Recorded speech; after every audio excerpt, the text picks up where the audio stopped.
दोस्तों, क्या लोन लेना सच में बेवकूफी है? क्या कर्ज सिर्फ गरीबों को और गरीब बनाता है?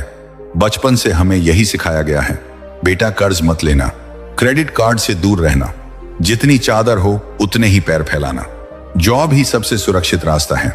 लेकिन जरा सोचिए, अगर कर्ज इतना ही बुरा होता तो दुनिया के सबसे अमीर लोग लोन और डेट का इस्तेमाल क्यों करते? क्यों अरबपति बैंक से पैसा उठाकर और भी अमीर बन जाते हैं? क्या उन्हें पैसे की कमी होती है या उन्हें पैसों का गेम खेलना आता है? आज के इस वीडियो में हम समझेंगे कैसे सही माइंडसेट, सही फाइनेंशियल एजुकेशन और स्मार्ट लेवरेज के जरिए लोन बोझ नहीं बल्कि वेल्थ क्रिएशन का हथियार बन सकता है। पार्ट 1, भारत में लोग लोन से डरते क्यों हैं? भारत में लोन शब्द सुनते ही लोगों के मन में एक अजीब सा डर पैदा हो जाता है। जैसे ही कोई कहता है कि उसने लोन लिया है, तुरंत कई सवाल उठने लगते हैं। क्यों लिया? कितना लिया? कैसे चुकाओगे? हमारे समाज में कर्ज को अक्सर एक बोझ की तरह देखा जाता है। बचपन से ही हमें यही सिखाया जाता है कि कर्ज से जितना दूर रहो उतना अच्छा है। माता पिता अपने बच्चों को समझाते हैं कि जिंदगी में चाहे कुछ भी हो जाए लेकिन कर्ज मत लेना, क्रेडिट कार्ड से दूर रहना, जितनी चादर हो उतने ही पैर फैलाना। यह सोच गलत नहीं है, लेकिन यह पूरी सच्चाई भी नहीं है। असल में भारत में लोगों ने लोन का जो चेहरा ज्यादा देखा है वह ज्यादातर नेगेटिव रहा है। इसलिए लोगों के दिमाग में लोन का मतलब ही परेशानी बन गया है। हम अक्सर देखते हैं कि लोग पर्सनल लोन लेते हैं, फिर उसे चुकाने में सालों लग जाते हैं। क्रेडिट कार्ड का इस्तेमाल करते हैं, लेकिन धीरे धीरे उस पर इतना इंटरेस्ट लग जाता है कि छोटी सी खरीदारी भी बड़ी समस्या बन जाती है। कई लोग नई कार लेने के लिए ईएमआई शुरू कर देते हैं, लेकिन कुछ महीनों बाद वही ईएमआई उन्हें हर महीने तनाव देने लगती है। शादी के खर्च के लिए लोन लिया जाता है, ट्रैवल के लिए लोन लिया जाता है, महंगे फोन खरीदने के लिए ईएमआई ली जाती है। इन सभी चीजों में एक कॉमन बात होती है, यह सभी खर्च ऐसी चीजों पर होते हैं जो पैसा वापस नहीं लाती, बल्कि पैसा लगातार जेब से निकालती रहती हैं। इसलिए मिडिल क्लास परिवारों में कर्ज का मतलब अक्सर यही होता है कि अब कई साल तक ईएमआई की जिम्मेदारी उठानी पड़ेगी। यही वजह है कि जैसे ही लोन शब्द सुनाई देता है, लोगों को सबसे पहले तनाव, जिम्मेदारी और डर का एहसास होने लगता है। लेकिन यहाँ एक बहुत दिलचस्प बात है, जिस चीज से मिडिल क्लास डरता है उसी चीज का इस्तेमाल अमीर लोग अपने फायदे के लिए करते हैं। मिडिल क्लास के दिमाग में लोन ग्लैम बोझ, लेकिन अमीरों के दिमाग में लोन लेवरेज। यही सबसे बड़ा फर्क है। मिडिल क्लास सोचता है कि अगर उसने लोन लिया तो उसे सालों तक काम करके उसे चुकाना पड़ेगा, लेकिन अमीर लोग सोचते हैं कि अगर सही तरीके से लोन लिया जाए तो वही पैसा उनके लिए और ज्यादा पैसा कमा सकता है। यह फर्क सिर्फ पैसे का नहीं है, यह फर्क सोच का है। मिडिल क्लास लोन को समस्या की तरह देखता है, अमीर लोग लोन को एक टूल की तरह देखते हैं। यही कारण है कि कुछ लोग पूरी जिंदगी कर्ज से बचते रहते हैं और फिर भी आर्थिक रूप से बहुत आगे नहीं बढ़ पाते, जबकि कुछ लोग उसी कर्ज का इस्तेमाल करके बड़े बिजनेस खड़े कर देते हैं। मशहूर निवेशक वॉरेन बफेट अक्सर कहते हैं, risk comes from not knowing what you are doing. यानी असली जोखिम कर्ज में नहीं होता, असली जोखिम तब होता है जब हमें पता ही नहीं होता कि हम क्या कर रहे हैं। अगर किसी इंसान को फाइनेंस की समझ नहीं है तो उसके लिए क्रेडिट कार्ड भी खतरनाक हो सकता है, लेकिन अगर किसी इंसान को पैसों के खेल की समझ है तो वही व्यक्ति बैंक से लिए हुए लोन का इस्तेमाल करके बड़ी संपत्ति बना सकता है। भारत में ज्यादातर लोग लोन से इसलिए डरते हैं क्योंकि उन्होंने सिर्फ कर्ज का बुरा रूप देखा है। उन्होंने देखा है कि लोग क्रेडिट कार्ड के कर्ज में फंस जाते हैं। उन्होंने देखा है कि कई लोग ईएमआई के बोझ के कारण तनाव में जीते हैं। उन्होंने देखा है कि गलत फैसलों की वजह से लोग आर्थिक संकट में फंस जाते हैं। लेकिन उन्होंने यह कम देखा है कि लोन का इस्तेमाल करके कैसे बिजनेस खड़े किए जाते हैं, कैसे कंपनियां बनाई जाती हैं और कैसे बड़े निवेश किए जाते हैं। यही वजह है कि एक ही चीज दो अलग अलग लोगों की जिंदगी में बिल्कुल अलग असर डालती है। किसी के लिए लोन एक जाल बन जाता है और किसी के लिए वही लोन एक सीढ़ी बन जाता है। वॉरेन बफेट की एक और मशहूर लाइन है, the more you learn the more you earn. यानी जितना ज्यादा आप सीखते हैं उतना ज्यादा आप कमा सकते हैं। फाइनेंस की दुनिया में भी यही नियम लागू होता है। जिस इंसान के पास फाइनेंशियल एजुकेशन नहीं होती वह अक्सर पैसे से जुड़े फैसले डर के आधार पर लेता है, लेकिन जिस इंसान के पास सही जानकारी होती है वह वही फैसले समझदारी और कैलकुलेशन के आधार पर लेता है। इसीलिए अमीर लोग लोन से नहीं डरते, वे जानते हैं कि लोन को सही जगह इस्तेमाल किया जाए तो वह एक शक्तिशाली टूल बन सकता है। असल फर्क यह नहीं है कि लोन लिया जाए या नहीं, असल फर्क यह है कि लोन किस लिए लिया जा रहा है। अगर लोन सिर्फ लाइफस्टाइल बढ़ाने के लिए है तो वह धीरे धीरे बोझ बन जाएगा, लेकिन अगर लोन का इस्तेमाल किसी ऐसी चीज में किया जाए जो पैसा कमाए तो वही कर्ज आगे चलकर संपत्ति बन सकता है। और यही वह जगह है जहां से अमीर और मिडिल क्लास की सोच अलग हो जाती है। पार्ट 2, गुड डेब्ट वर्सेस बैड डेब्ट। फाइनेंस की दुनिया में लोन को समझने का सबसे आसान तरीका यह है कि लोन दो तरह का होता है, गुड डेब्ट और बैड डेब्ट। लेकिन दुख की बात यह है कि ज्यादातर लोग इन दोनों के बीच का फर्क कभी समझ ही नहीं पाते। उनके लिए हर तरह का लोन एक जैसा होता है।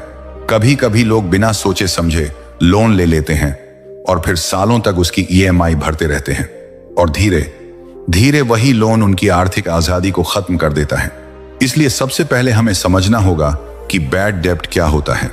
बैड डेब्ट वह लोन होता है जो आपकी जेब से पैसा निकालता है, यानी ऐसा लोन जो आपको कोई इनकम नहीं देता बल्कि लगातार आपके खर्च को बढ़ाता रहता है। यह वही लोन होता है जो शुरुआत में बहुत आकर्षक लगता है, लेकिन समय के साथ वह धीरे धीरे आर्थिक बोझ बन जाता है। आज के समय में बैड डेब्ट के सबसे कॉमन उदाहरण हमारे आसपास हर जगह दिखाई देते हैं। जैसे महंगी कार खरीदने के लिए लिया गया लोन।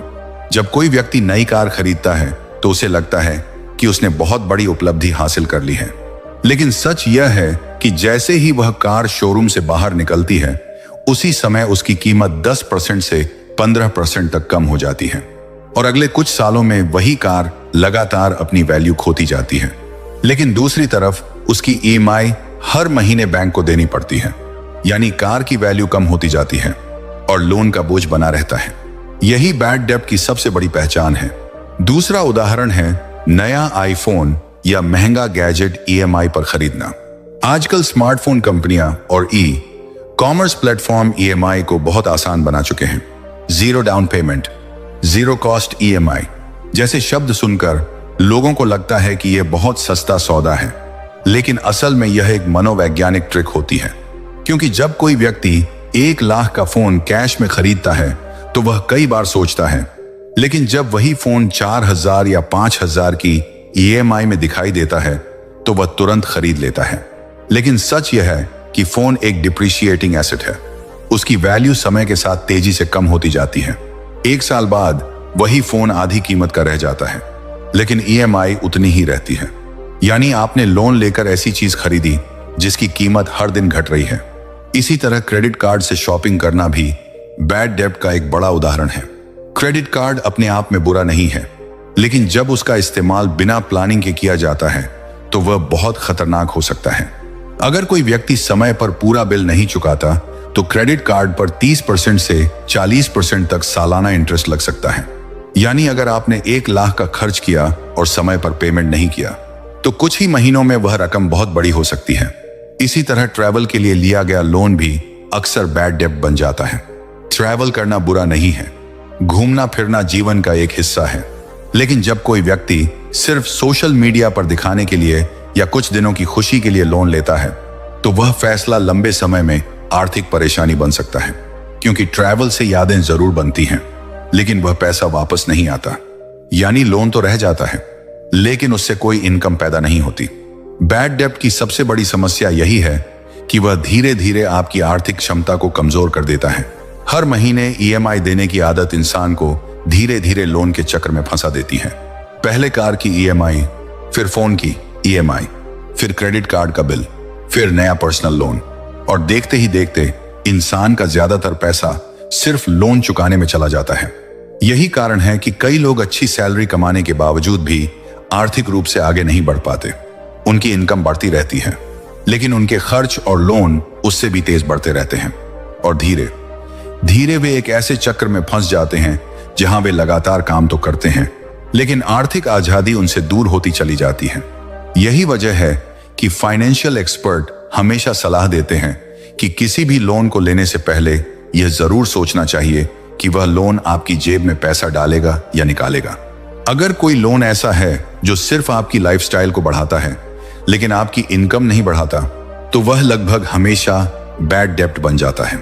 और अगर कोई व्यक्ति लंबे समय तक बैड डेब्ट के चक्र में फंसा रहता है तो धीरे धीरे उसकी आर्थिक प्रगति रुक जाती है।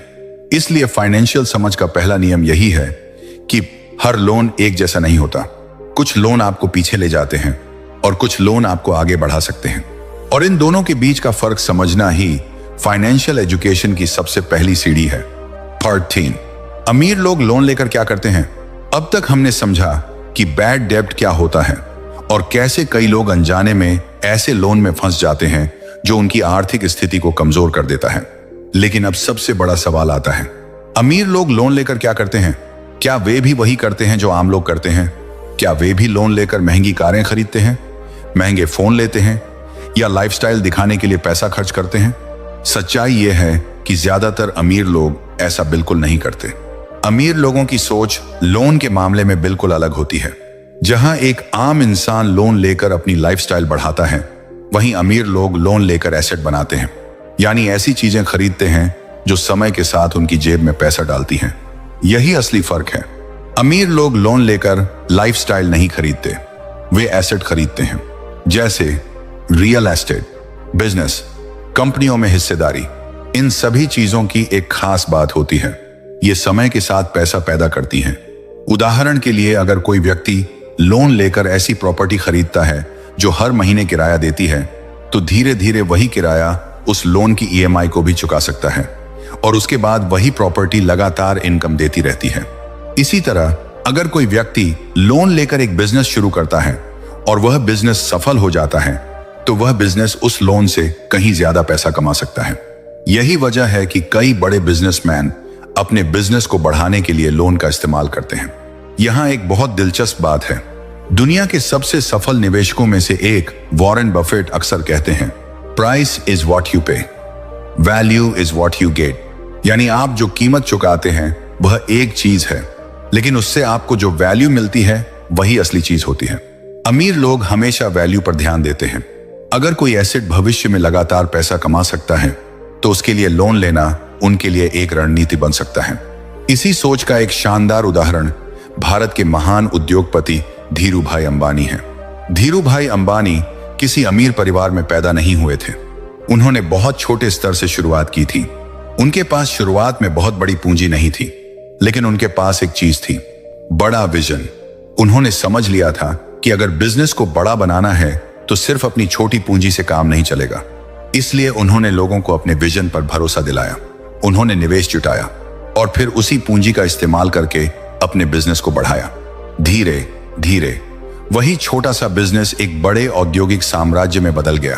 आज रिलायंस जैसे विशाल समूह की शुरुआत उसी सोच से हुई थी, यानी दूसरों की पूंजी को जिम्मेदारी के साथ इस्तेमाल करके वैल्यू क्रिएट करना। इसे ही फाइनेंस की भाषा में लेवरेज कहा जाता है। अमीर लोग लेवरेज को समझते हैं। वे जानते हैं कि अगर सही जगह निवेश किया जाए तो वही पैसा समय के साथ कई गुना बढ़ सकता है। इसीलिए वे लोन को डर की नजर से नहीं देखते। वे लोन को एक टूल की तरह देखते हैं, एक ऐसा टूल जो अगर सही तरीके से इस्तेमाल किया जाए तो बड़े अवसर पैदा कर सकता है। वॉरेन बफेट की एक और मशहूर लाइन है, the best investment you can make is in yourself. यानी सबसे अच्छा निवेश वह है जो आप खुद पर करते हैं। जब कोई व्यक्ति फाइनेंस, बिजनेस और निवेश की समझ विकसित करता है, तब वह लोन को भी अलग नजर से देखने लगता है। जहां पहले उसे लोन एक बोझ लगता था, वहीं अब वही लोन उसे एक अवसर की तरह दिखाई देने लगता है। लेकिन यहां एक बहुत जरूरी बात समझना भी उतना ही महत्वपूर्ण है। अमीर लोग लोन को अंधाधुंध नहीं लेते। वे हर फैसले को कैलकुलेशन के साथ लेते हैं। वे यह समझते हैं कि अगर किसी एसेट से आने वाला रिटर्न लोन के इंटरेस्ट से ज्यादा है, तो वह लोन उनके लिए फायदेमंद हो सकता है। लेकिन अगर कोई लोन सिर्फ खर्च बढ़ाता है और कोई इनकम नहीं देता, तो वही लोन धीरे धीरे समस्या बन सकता है। यही कारण है कि अमीर लोग हमेशा कैश फ्लो पर ध्यान देते हैं। वे ऐसी चीजों में निवेश करते हैं जो लगातार पैसा पैदा करती रहे, और जब पैसा लगातार पैदा होने लगता है तो वही पैसा आगे और निवेश करने में मदद करता है। धीरे धीरे यही प्रक्रिया संपत्ति को बढ़ाती जाती है। यही वजह है कि कई अमीर लोग समय के साथ और ज्यादा अमीर होते चले जाते हैं, क्योंकि वे सिर्फ पैसा कमाने पर ध्यान नहीं देते, वे पैसा बनाने वाली मशीनें बनाते हैं, और उन मशीनों को बनाने में कभी कभी लोन भी एक महत्वपूर्ण भूमिका निभाता है। वॉरेन बफेट का एक और मशहूर विचार है, someone is sitting in the shed today because someone planted a tree a long time ago। यानी आज जो लोग आराम से बैठकर फल खा रहे हैं, किसी ने बहुत पहले पेड़ लगाया था। अमीर लोग भी यही करते हैं, वे आज ऐसे फैसले लेते हैं जो भविष्य में उन्हें लगातार फायदा देते रहें, और कई बार उन फैसलों में लोन भी शामिल होता है। लेकिन फर्क सिर्फ इतना होता है कि वह लोन खर्च के लिए नहीं बल्कि एसेट बनाने के लिए होता है। पार्ट 4, लेवरेज क्या होता है। अब तक हमने यह समझ लिया कि अमीर लोग लोन का इस्तेमाल लाइफस्टाइल के लिए नहीं बल्कि एसेट बनाने के लिए करते हैं। लेकिन यहां एक और महत्वपूर्ण शब्द आता है जिसे फाइनेंस की दुनिया में बहुत ज्यादा इस्तेमाल किया जाता है, लेवरेज। कई लोगों ने यह शब्द सुना जरूर होता है, लेकिन असल में इसका मतलब क्या होता है यह बहुत कम लोग सही तरीके से समझ पाते हैं। आसान भाषा में कहें तो लेवरेज का मतलब है कम अपने पैसे से और ज्यादा कुल पूंजी के साथ निवेश करना। यानी आप अपने पैसे के साथ किसी और की पूंजी जोड़कर एक बड़ा अवसर पकड़ने की कोशिश करते हैं। इसे एक बहुत सरल उदाहरण से समझते हैं। मान लीजिए आपके पास 10 लाख हैं। अगर आप इस 10 लाख को किसी अच्छे निवेश में लगाते हैं और वहां आपको 20% का रिटर्न मिलता है, तो एक साल में आपका मुनाफा होगा 10 लाख का 20% यानी 2 लाख। यह एक अच्छा रिटर्न है। आपका पैसा बढ़ा और आपने मुनाफा कमाया। लेकिन अब जरा वही स्थिति थोड़ी अलग तरीके से सोचिए। मान लीजिए आपके पास अभी भी 10 लाख हैं, लेकिन आपको एक ऐसा निवेश अवसर दिखाई देता है जहां आप 20 लाख निवेश कर सकते हैं। आपके पास 10 लाख अपने हैं, बाकी 10 लाख आप बैंक से लोन लेकर निवेश करते हैं। अब आपकी कुल निवेश राशि हो जाती है 20 लाख। अगर उसी निवेश पर आपको 20% का रिटर्न मिलता है तो आपका कुल मुनाफा होगा 20 लाख का 20% यानी 4 लाख। लेकिन यहां एक चीज और जोड़नी पड़ेगी, क्योंकि आपने 10 लाख का लोन लिया है, इसलिए आपको बैंक को उसका इंटरेस्ट भी देना होगा। मान लीजिए उस लोन पर 12% सालाना इंटरेस्ट लगता है, तो 10 लाख का 12% होगा 1.2 लाख। अब अगर हम पूरे कैलकुलेशन को देखें तो कुल रिटर्न 4 लाख, बैंक का इंटरेस्ट 1.2 लाख, बाकी बचा आपका प्रॉफिट 2.8 लाख। अगर आप ध्यान से देखें तो यहां एक दिलचस्प बात दिखाई देती है। अगर आपने सिर्फ अपने 10 लाख लगाए होते तो आपका मुनाफा होता 2 लाख। लेकिन जब आपने लेवरेज का इस्तेमाल किया यानी लोन लेकर निवेश बढ़ाया, तो आपका मुनाफा बढ़कर 2.8 लाख हो गया। यानी बिना अपनी पूंजी बढ़ाए आपने अपने रिटर्न को ज्यादा बना लिया। यही है लेवरेज की ताकत। लेवरेज असल में एक ऐसा फाइनेंशियल टूल है जो आपको बड़ी संभावनाओं तक पहुंचने में मदद करता है। जब आपके पास सीमित पूंजी होती है लेकिन आपके सामने एक बड़ा अवसर होता है, तो लेवरेज उस अवसर को पकड़ने का एक तरीका बन सकता है। फाइनेंस की दुनिया में बहुत सारे बड़े निवेश इसी सिद्धांत पर काम करते हैं। रियल एस्टेट में, बिजनेस में, यहां तक कि कई बड़ी कंपनियां भी अपने विस्तार के लिए लेवरेज का इस्तेमाल करती हैं। लेकिन यहां एक बहुत महत्वपूर्ण बात समझना जरूरी है। लेवरेज सिर्फ मुनाफा ही नहीं बढ़ाता, यह नुकसान भी बढ़ा सकता है। यानी यह एक दोधारी तलवार की तरह होता है। अगर निवेश सही दिशा में जाता है तो लेवरेज आपके रिटर्न को बढ़ा देता है, लेकिन अगर निवेश उम्मीद के अनुसार प्रदर्शन नहीं करता तो वही लेवरेज नुकसान को भी बड़ा बना सकता है। उदाहरण के लिए, अगर आपने 20 लाख निवेश किए लेकिन उस पर रिटर्न 20% की जगह सिर्फ 10% मिला, तो आपका कुल रिटर्न होगा 20 लाख का 10% यानी 2 लाख। लेकिन आपको बैंक को अभी भी 1.2 लाख इंटरेस्ट देना पड़ेगा, तो आपका असली मुनाफा रह जाएगा 80,000। और अगर रिटर्न इससे भी कम हुआ तो नुकसान भी हो सकता है। इसलिए समझदार निवेशक लेवरेज का इस्तेमाल बहुत सोच समझ कर करते हैं। वे सिर्फ इस उम्मीद में लोन नहीं लेते कि शायद फायदा हो जाएगा। वे पहले पूरी कैलकुलेशन करते हैं। वे यह देखते हैं कि निवेश का संभावित रिटर्न कितना हो सकता है। वे यह समझते हैं कि सबसे खराब स्थिति में क्या हो सकता है, और उसके बाद ही लेवरेज का फैसला लेते हैं। लेवरेज का असली फायदा तब होता है जब निवेश से मिलने वाला रिटर्न लोन के इंटरेस्ट से ज्यादा हो। अगर ऐसा होता है तो समय के साथ वही लेवरेज आपकी संपत्ति को तेजी से बढ़ाने में मदद कर सकता है। लेकिन अगर ऐसा नहीं होता तो वही लेवरेज धीरे धीरे आर्थिक बोझ बन सकता है। इसलिए फाइनेंस की दुनिया में लेवरेज को हमेशा समझदारी के साथ इस्तेमाल करने की सलाह दी जाती है, क्योंकि लेवरेज अपने आप में न अच्छा है और न बुरा। असल फर्क इस बात से पड़ता है कि उसे किस तरह इस्तेमाल किया जा रहा है। अगर लेवरेज का इस्तेमाल सही अवसर के लिए किया जाए सही कैलकुलेशन के साथ किया जाए और सही जोखिम प्रबंधन के साथ किया जाए तो वही लेवरेज एक साधारण निवेश को एक मजबूत वेल्थ बिल्डिंग मशीन में बदल सकता है। और यही वजह है कि फाइनेंस की दुनिया में लेवरेज को अक्सर वेल्थ क्रिएशन का एक शक्तिशाली टूल माना जाता है। पार्ट 5, रियल एस्टेट में लेवरेज। अब तक हमने समझ लिया कि लेवरेज क्या होता है और कैसे सही तरीके से इस्तेमाल किया जाए तो यह आपके रिटर्न को बढ़ा सकता है। लेकिन अगर फाइनेंस की दुनिया में किसी एक जगह लेवरेज का सबसे ज्यादा इस्तेमाल होता है तो वह है रियल एस्टेट।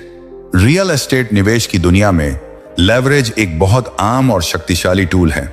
दुनिया भर में लाखों निवेशक इसी रणनीति का इस्तेमाल करके अपनी संपत्ति को धीरे धीरे कई गुना बढ़ाते हैं। रियल एस्टेट की खास बात यह होती है कि यहां आपको पूरी प्रॉपर्टी की कीमत एक साथ अपनी जेब से देने की जरूरत नहीं होती। आप एक छोटी सी डाउन पेमेंट के साथ प्रॉपर्टी खरीद सकते हैं और बाकी पैसा बैंक से लोन के रूप में लिया जा सकता है। यही वह जगह है जहां लेवरेज असली ताकत दिखाना शुरू करता है। इसे एक उदाहरण से समझते हैं। मान लीजिए आपको एक कमर्शियल प्रॉपर्टी मिलती है जिसकी कीमत 70 लाख है।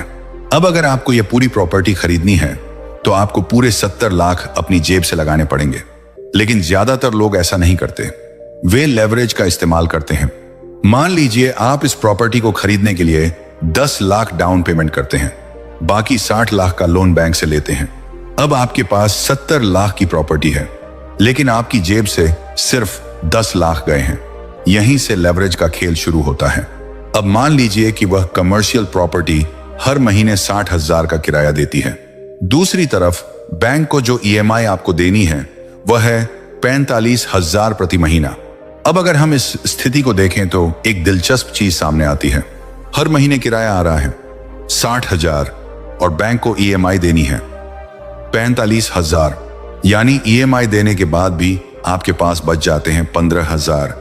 इसे ही कहा जाता है पॉजिटिव कैश फ्लो, यानी आपकी प्रॉपर्टी न सिर्फ अपना लोन चुका रही है बल्कि आपको हर महीने अतिरिक्त पैसा भी दे रही है। यही होता है गुड डेब्ट, क्योंकि यहां आपने जो लोन लिया है वह आपकी जेब से पैसा निकाल नहीं रहा बल्कि आपकी जेब में पैसा डाल रहा है। और यही वह जगह है जहां रियल एस्टेट में लेवरेज की असली ताकत दिखाई देती है। समय के साथ दो चीजें होती हैं। पहली, हर महीने EMI के जरिए आपका लोन धीरे धीरे कम होता जाता है। दूसरी, प्रॉपर्टी की कीमत समय के साथ बढ़ सकती है। मान लीजिए कुछ साल बाद उसी प्रॉपर्टी की कीमत 70 लाख से बढ़कर 1 करोड़ हो जाती है। अब जरा सोचिए, आपने शुरुआत में अपनी जेब से सिर्फ 10 लाख लगाए थे, लेकिन अब आपके पास एक ऐसी प्रॉपर्टी है जिसकी कीमत 1 करोड़ हो चुकी है और इन सालों में किराए से जो पैसा आया वह अलग। यही वजह है कि दुनिया भर में कई सफल निवेशक रियल एस्टेट को एक मजबूत एसेट क्लास मानते हैं। मशहूर निवेशक वॉरेन बफेट अक्सर कहते हैं, प्राइस इज व्हाट यू पे, value is what you get. यानी आप जो कीमत देते हैं वह एक चीज है, लेकिन उससे आपको जो वैल्यू मिलती है वही असली चीज होती है। रियल एस्टेट में भी यही सिद्धांत लागू होता है। अगर कोई प्रॉपर्टी सिर्फ दिखावे के लिए खरीदी गई है तो वह खर्च बन सकती है, लेकिन अगर वही प्रॉपर्टी सही लोकेशन पर है, सही कीमत पर खरीदी गई है और उससे नियमित किराया आ रहा है तो वही प्रॉपर्टी एक मजबूत एसेट बन सकती है। इसीलिए अनुभवी निवेशक प्रॉपर्टी खरीदते समय सिर्फ कीमत नहीं देखते, वे कैश फ्लो, लोकेशन, डिमांड और भविष्य की संभावनाएं देखते हैं, क्योंकि उनका लक्ष्य सिर्फ प्रॉपर्टी खरीदना नहीं होता बल्कि ऐसी संपत्ति बनाना होता है जो समय के साथ पैसा पैदा करती रहे। वॉरेन बफेट की एक और मशहूर लाइन है, Someone is sitting in the shade today because someone planted a tree a long time ago। यानी आज जो लोग आराम से छांव में बैठे हैं उन्होंने बहुत पहले पेड़ लगाया था। रियल एस्टेट निवेश भी कुछ ऐसा ही होता है। शुरुआत में शायद ज्यादा फायदा नजर नहीं आता, लेकिन समय के साथ वही निवेश एक मजबूत संपत्ति में बदल सकता है। लेकिन यहां एक महत्वपूर्ण बात समझना भी जरूरी है। रियल एस्टेट में लेवरेज का इस्तेमाल हमेशा सोच समझ कर करना चाहिए। अगर किराया EMI से कम है और आपके पास कैश बफर नहीं है तो वही लोन धीरे धीरे तनाव बन सकता है। इसलिए समझदार निवेशक हमेशा यह सुनिश्चित करते हैं कि प्रॉपर्टी का संभावित किराया और उसकी वैल्यू ग्रोथ की संभावना दोनों मिलकर लोन के इंटरेस्ट और EMI से बेहतर हों। अगर ऐसा होता है तो वही लोन समय के साथ एक मजबूत वेल्थ बिल्डिंग मशीन बन सकता है।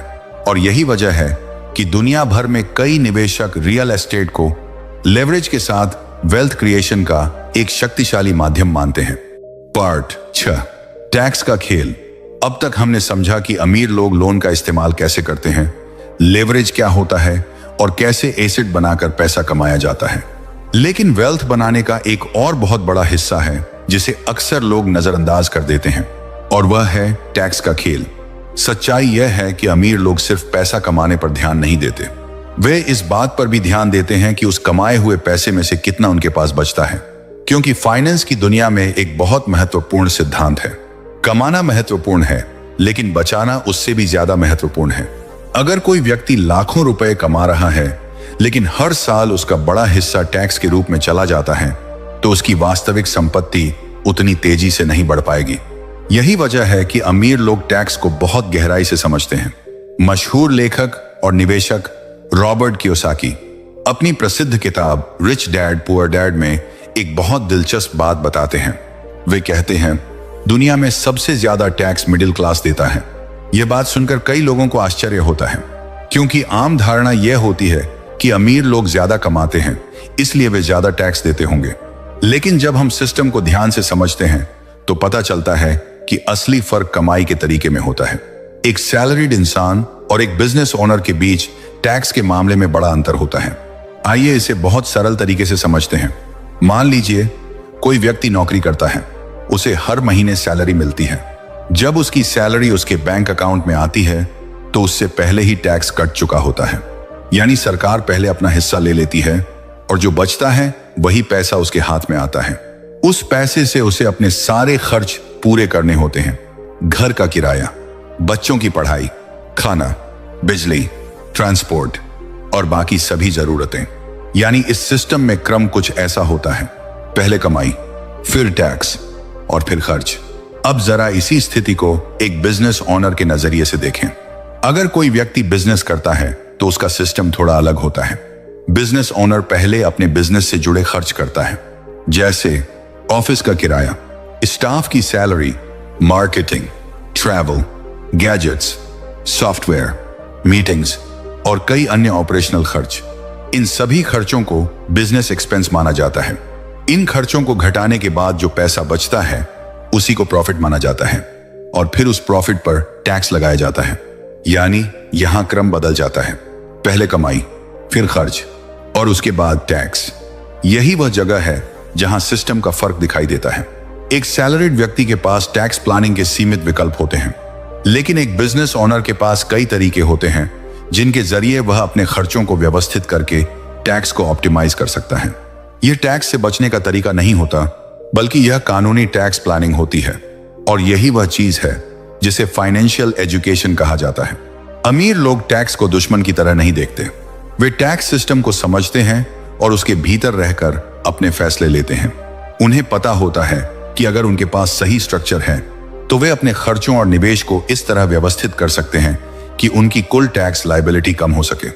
यही वजह है कि कई सफल उद्यमी और निवेशक अपनी कंपनियों के माध्यम से काम करते हैं, क्योंकि एक सही बिजनेस स्ट्रक्चर उन्हें यह अवसर देता है कि वे अपनी इनकम, खर्च और निवेश को बेहतर तरीके से व्यवस्थित कर सकें।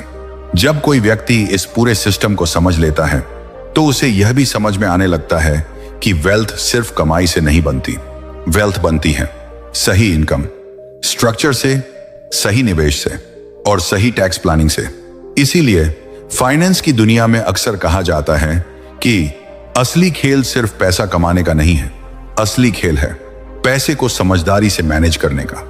और जब कोई व्यक्ति टैक्स के इस खेल को समझना शुरू कर देता है तब उसे यह एहसास होता है कि वेल्थ बनाने के नियम वही नहीं हैं जो आमतौर पर स्कूल या कॉलेज में सिखाए जाते हैं।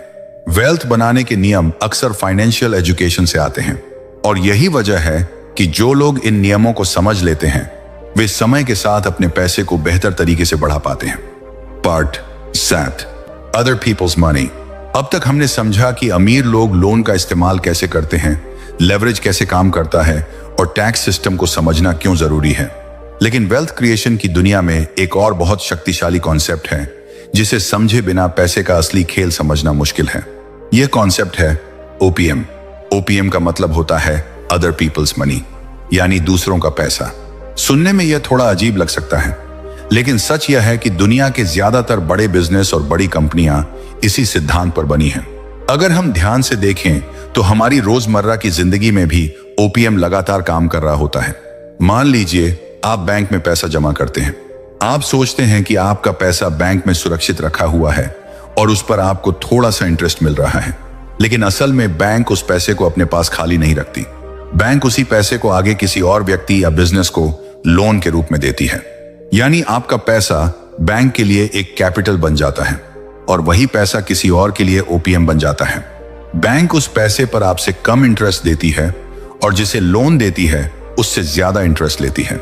यही अंतर बैंक का मुनाफा बन जाता है। यानी बैंक असल में अपने पैसे से नहीं बल्कि दूसरों के पैसे से पैसा बना रही होती है। यही ओपीएम का सबसे सरल उदाहरण है। अब जरा इसे बड़े स्तर पर समझते हैं। दुनिया की लगभग हर बड़ी कंपनी किसी न किसी रूप में ओपीएम का इस्तेमाल करती है। जब कोई कंपनी शेयर मार्केट में लिस्ट होती है और लोग उसके शेयर खरीदते हैं तो वे असल में उस कंपनी को अपना पैसा दे रहे होते हैं। उस पैसे का इस्तेमाल कंपनी अपने बिजनेस को बढ़ाने के लिए करती है, नए प्रोजेक्ट शुरू करती है, नई मशीनें खरीदती है, नई टेक्नोलॉजी विकसित करती है और अगर कंपनी सफल होती है तो वही पैसा आगे चलकर और ज्यादा वैल्यू पैदा करता है। यानी कंपनी ने दूसरों के पैसे का इस्तेमाल करके अपना बिजनेस बड़ा किया। यही ओपीएम है। मशहूर निवेशक वॉरेन बफेट भी इस रणनीति का बहुत शानदार तरीके से इस्तेमाल करते हैं। उनकी कंपनी बर्कशायर हैथवे के पास कई बीमा कंपनियां हैं। अब यहां एक बहुत दिलचस्प चीज होती है। जब लोग बीमा पॉलिसी लेते हैं तो वे हर साल प्रीमियम भरते हैं, लेकिन उस पैसे का इस्तेमाल तुरंत क्लेम के रूप में नहीं होता। वह पैसा कुछ समय तक कंपनी के पास रहता है। बीमा की दुनिया में इस पैसे को फ्लोट कहा जाता है। यही फ्लोट असल में अदर पीपल्स मनी होता है। यानी यह पैसा कंपनी का अपना नहीं होता, लेकिन कुछ समय तक कंपनी के पास निवेश करने के लिए उपलब्ध रहता है। वॉरेन बफेट इस पैसे को बेहद समझदारी से निवेश करते हैं। वे इस फ्लोट को स्टॉक्स, कंपनियों और दूसरे एसेट्स में निवेश करते हैं और अगर उन निवेशों से अच्छा रिटर्न मिलता है तो वह रिटर्न कंपनी के लिए बहुत बड़ा फायदा बन जाता है। यानी उन्होंने दूसरों के पैसे का इस्तेमाल करके वेल्थ क्रिएट की। इसी वजह से वॉरेन बफेट को दुनिया के सबसे सफल निवेशकों में गिना जाता है। ओपीएम का असली मतलब सिर्फ दूसरों का पैसा इस्तेमाल करना नहीं है।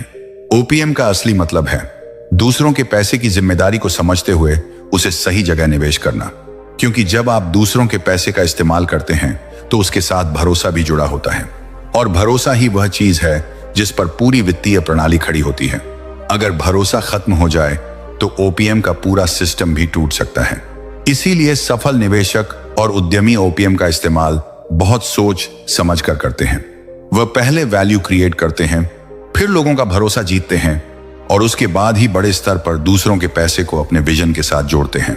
यही कारण है कि कई स्टार्टअप फाउंडर शुरुआत में छोटा प्रोटोटाइप बनाते हैं, छोटा प्रॉफिट दिखाते हैं और जब लोग देखते हैं कि उनका मॉडल काम कर रहा है तब निवेशक उन्हें पैसा देने के लिए तैयार हो जाते हैं। यानी पहले भरोसा बनता है, फिर ओपीएम जुड़ता है। फाइनेंस की दुनिया में यह एक बहुत महत्वपूर्ण नियम है कि दूसरों का पैसा तभी मिलता है जब लोग यह मान लें कि आप उसे जिम्मेदारी से संभाल सकते हैं। इसलिए ओपीएम कोई शॉर्टकट नहीं है, यह एक जिम्मेदारी है और जो लोग इस जिम्मेदारी को समझते हैं वे ओपीएम को एक शक्तिशाली वेल्थ क्रिएशन टूल में बदल सकते हैं। यही कारण है कि दुनिया के कई बड़े बिजनेस, बड़ी कंपनियां और बड़े निवेश इसी सिद्धांत पर खड़े हैं और यही ओपीएम का असली खेल है। अपने पैसे से नहीं बल्कि समझदारी से इस्तेमाल किए गए दूसरों के पैसे से भी वेल्थ क्रिएट करना। Part 8, speed versus safety. अब तक हमने समझा कि लोन क्या होता है, लेवरेज कैसे काम करता है, अमीर लोग ओपीएम यानी अदर पीपल्स मनी का इस्तेमाल कैसे करते हैं और टैक्स सिस्टम को समझना क्यों जरूरी है। लेकिन वेल्थ बनाने की इस पूरी कहानी में एक और बहुत महत्वपूर्ण तत्व है जिसे अक्सर लोग नजरअंदाज कर देते हैं और वह है स्पीड यानी गति। पैसे की दुनिया में सिर्फ यह मायने नहीं रखता कि आप क्या कर रहे हैं, यह भी उतना ही महत्वपूर्ण होता है कि आप कितनी तेजी से कर रहे हैं। यहीं से आता है एक बहुत दिलचस्प अंतर, स्पीड बनाम सेफ्टी। अब जरा सोचिए कि मिडिल क्लास आमतौर पर क्या करता है। मिडिल क्लास का माइंडसेट अक्सर सुरक्षा पर आधारित होता है। उन्हें बचपन से यही सिखाया जाता है कि जीवन में जोखिम से दूर रहना चाहिए, पहले अच्छी नौकरी लो, फिर धीरे धीरे पैसे बचाओ, फिर जब काफी पैसा इकट्ठा हो जाए तब कुछ बड़ा करने के बारे में सोचो। इस सोच के अनुसार उनका रास्ता कुछ ऐसा होता है। पहले 10 साल सेविंग, फिर बिजनेस, फिर निवेश, सब कुछ सुरक्षित लेकिन बहुत धीमा। कई लोग अपने जीवन के सबसे अच्छे साल सिर्फ पैसा जमा करने में लगा देते हैं। वे सोचते हैं कि पहले पूरी पूंजी इकट्ठा कर लेंगे, फिर किसी बिजनेस या निवेश में कदम रखेंगे। लेकिन इस प्रक्रिया में अक्सर एक चीज नजरअंदाज हो जाती है, समय। समय वह चीज है जो कभी वापस नहीं आता। और बिजनेस की दुनिया में समय का बहुत बड़ा महत्व होता है, क्योंकि मार्केट लगातार बदलता रहता है, टेक्नोलॉजी बदलती रहती है, नए अवसर आते हैं और कुछ समय बाद खत्म भी हो जाते हैं। अगर कोई व्यक्ति सिर्फ इसलिए इंतजार करता रहता है कि पहले वह पूरी तरह सुरक्षित हो जाए, तो कई बार वह उस मौके को खो देता है जो उसके जीवन को बदल सकता था। यही वह जगह है जहां अमीर लोगों की सोच मिडिल क्लास से अलग हो जाती है। अमीर लोग भी जोखिम को समझते हैं, लेकिन वे सिर्फ सुरक्षा के बारे में नहीं सोचते, वे स्पीड के बारे में सोचते हैं। वे समझते हैं कि अगर कोई अवसर सही है तो उसे पकड़ने के लिए समय पर कदम उठाना जरूरी है। और कई बार यही वह स्थिति होती है जहां लोन एक महत्वपूर्ण भूमिका निभाता है। अमीर लोग अक्सर लोन का इस्तेमाल सिर्फ पैसे के लिए नहीं करते, वे लोन का इस्तेमाल समय खरीदने के लिए करते हैं। यानी वे उस अवसर को अभी पकड़ लेते हैं जिसके लिए बाकी लोग सालों तक इंतजार करते रहते हैं। बिजनेस की दुनिया में यह सिद्धांत बहुत स्पष्ट है। जो व्यक्ति जल्दी कदम उठाता है वह अक्सर मार्केट में पहले पहुंच जाता है, और जो पहले पहुंच जाता है उसे अक्सर सबसे बड़ा फायदा मिलता है। इस बात को समझने के लिए एक बहुत बड़ा उदाहरण है मुकेश अंबानी और उनका प्रोजेक्ट रिलायंस जियो। जब रिलायंस जियो लॉन्च हुआ तो उसने भारत के टेलीकॉम उद्योग को पूरी तरह बदल दिया। लेकिन इस प्रोजेक्ट के पीछे सिर्फ एक नई कंपनी नहीं थी, इसके पीछे एक बहुत बड़ा विजन और एक बहुत बड़ा जोखिम भी था। रिलायंस जियो को खड़ा करने के लिए हजारों करोड़ रुपए का निवेश किया गया, और इस निवेश का बड़ा हिस्सा कर्ज यानी लोन के रूप में लिया गया था। अब यहां एक महत्वपूर्ण सवाल उठता है, क्या मुकेश अंबानी के पास पैसे की कमी थी? नहीं, लेकिन वे यह समझते थे कि अगर वे सिर्फ अपनी मौजूदा पूंजी का इंतजार करेंगे और धीरे धीरे निवेश करेंगे तो मार्केट का अवसर हाथ से निकल सकता है। टेलीकॉम की दुनिया में टेक्नोलॉजी बहुत तेजी से बदल रही थी, डेटा का भविष्य तेजी से बढ़ रहा था, इंटरनेट का इस्तेमाल बढ़ रहा था, और यह वह समय था जब भारत में मोबाइल डेटा की क्रांति शुरू हो सकती थी। अगर रिलायंस जियो उस समय लॉन्च नहीं होता तो शायद कोई दूसरी कंपनी वह अवसर पकड़ लेती। इसलिए उन्होंने इंतजार नहीं किया, उन्होंने स्पीड चुनी, उन्होंने बड़े स्तर पर निवेश किया, इंफ्रास्ट्रक्चर बनाया, नेटवर्क तैयार किया और फिर जियो को पूरे देश में लॉन्च किया। परिणाम क्या हुआ? कुछ ही वर्षों में जियो भारत की सबसे बड़ी टेलीकॉम कंपनियों में से एक बन गई। इस उदाहरण से एक बहुत महत्वपूर्ण बात समझ में आती है, कभी कभी सही समय पर लिया गया जोखिम और सही तरीके से इस्तेमाल किया गया लेवरेज एक साधारण अवसर को एक ऐतिहासिक सफलता में बदल सकता है। यही स्पीड और सेफ्टी के बीच का फर्क है। सेफ्टी आपको सुरक्षित रख सकती है, लेकिन स्पीड आपको आगे ले जा सकती है। इसका मतलब यह नहीं है कि बिना सोचे समझे जोखिम लिया जाए। इसका मतलब यह है कि जब कोई अवसर सही हो तो सिर्फ डर की वजह से उसे खो देना भी समझदारी नहीं होती। सफल उद्यमी अक्सर जोखिम को समझते हैं, लेकिन वे अवसर को भी पहचानते हैं। वे यह समझते हैं कि अगर सही योजना, सही रिसर्च और सही स्ट्रेटेजी के साथ कदम उठाया जाए तो वही निर्णय उनके जीवन की दिशा बदल सकता है। और यही कारण है कि कई बार अमीर लोग लोन का इस्तेमाल सिर्फ पूंजी के लिए नहीं करते, वे उसका इस्तेमाल समय और गति हासिल करने के लिए करते हैं। क्योंकि बिजनेस की दुनिया में कई बार जीत उसी की होती है जो सही समय पर सही कदम उठा लेता है। दोस्तों, इस पूरी चर्चा के बाद अब सबसे जरूरी बात समझना बहुत आसान हो जाता है। लोन अपने आप में न अच्छा होता है और न बुरा। लोन सिर्फ एक टूल है, और किसी भी टूल की तरह उसकी ताकत इस बात पर निर्भर करती है कि उसे इस्तेमाल कैसे किया जा रहा है। एक ही चाकू से कोई इंसान खाना भी काट सकता है, और वही चाकू किसी के लिए खतरा भी बन सकता है। ठीक इसी तरह लोन भी एक ऐसा साधन है जो किसी की जिंदगी को आगे बढ़ा सकता है और किसी की जिंदगी को मुश्किल भी बना सकता है। सब कुछ इस बात पर निर्भर करता है आप उसे कैसे इस्तेमाल करते हैं। अगर कोई व्यक्ति लोन लेकर सिर्फ अपनी लाइफस्टाइल को बड़ा करता है तो धीरे धीरे वही लोन उसकी आर्थिक आजादी को खत्म कर सकता है। अगर लोन लेकर महंगी कार खरीदी जाती है, अगर क्रेडिट कार्ड से बार बार ऐसी चीजें खरीदी जाती हैं जो सिर्फ कुछ समय की खुशी देती हैं, अगर ईएमआई के जरिए ऐसे खर्च किए जाते हैं जो भविष्य में कोई इनकम नहीं देते, तो वही लोन धीरे धीरे बोझ बन जाता है। और जब लोन बोझ बन जाता है तो इंसान का ज्यादातर समय सिर्फ ईएमआई चुकाने में ही निकल जाता है। हर महीने सैलरी आती है और उसका बड़ा हिस्सा सीधे बैंक में चला जाता है। धीरे धीरे जिंदगी एक ऐसे चक्र में फंस जाती है जहां इंसान लगातार काम करता रहता है, लेकिन आर्थिक आजादी उससे दूर होती जाती है। यही वह स्थिति है जहां बैड डेब्ट इंसान को आर्थिक रूप से कमजोर बना देता है। लेकिन अगर वही लोन एक अलग सोच के साथ लिया जाए तो वही लोन एक सीढ़ी बन सकता है।